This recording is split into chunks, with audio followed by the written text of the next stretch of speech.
Oh, my God.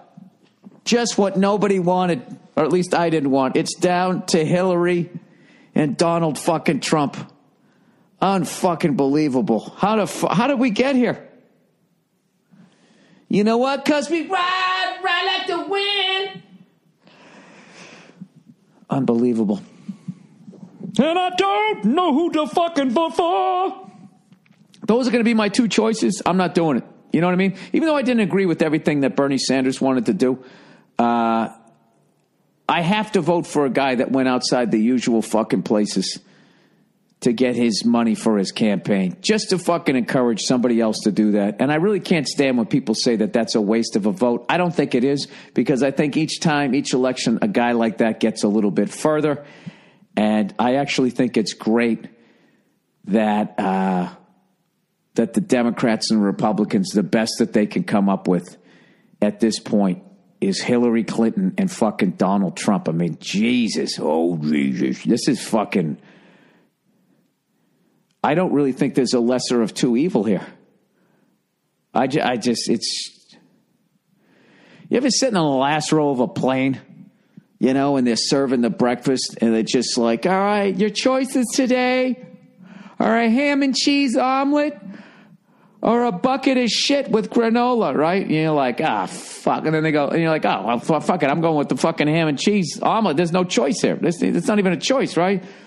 We do have a limited selection of the breakfasts, so we apologize if when we get to you, what you want is not available. And immediately you're like, I'm fucked. And you're just sitting there as every row. Well, then you just hear the lady go, I just have a ham and cheese omelet. Ham and cheese omelet. Okay, and if you say ham and cheese omelet, you know, every once in a while, there's some martyr that goes, yeah, I'll take the bucket of shit, right? And then by the time it gets to you, you know they're all gone. You even heard her say, I'm sorry, sir. I'm sorry, ma'am. We don't have any more ham and cheese omelets. I understand. I understand you're upset, but I don't choose how many ham and cheese omelets are on this flight. Well, I'm sorry you feel that way. Well, please go to AmericanAirlines.com/org.net and air your grievances there, and our robot will get back to you, right? So then they come up to you, and of course, you just have to go. Sir, all we have left is the bucket of shit. Would you like that with the granola? The granola kind of takes the edge off of the shit. Would that be okay? And you still have to sit there and be like, you just drag her through it, even though it's not her fault, you know? You don't have, what happened to the ham and cheese omelet? You don't have any of that? Just out of curiosity, do you ever start at the back row and work your way to the front just to kind of even it out? You know, you never do that. How come you always start up front and work your way back to that poor excuse for of a kitchen?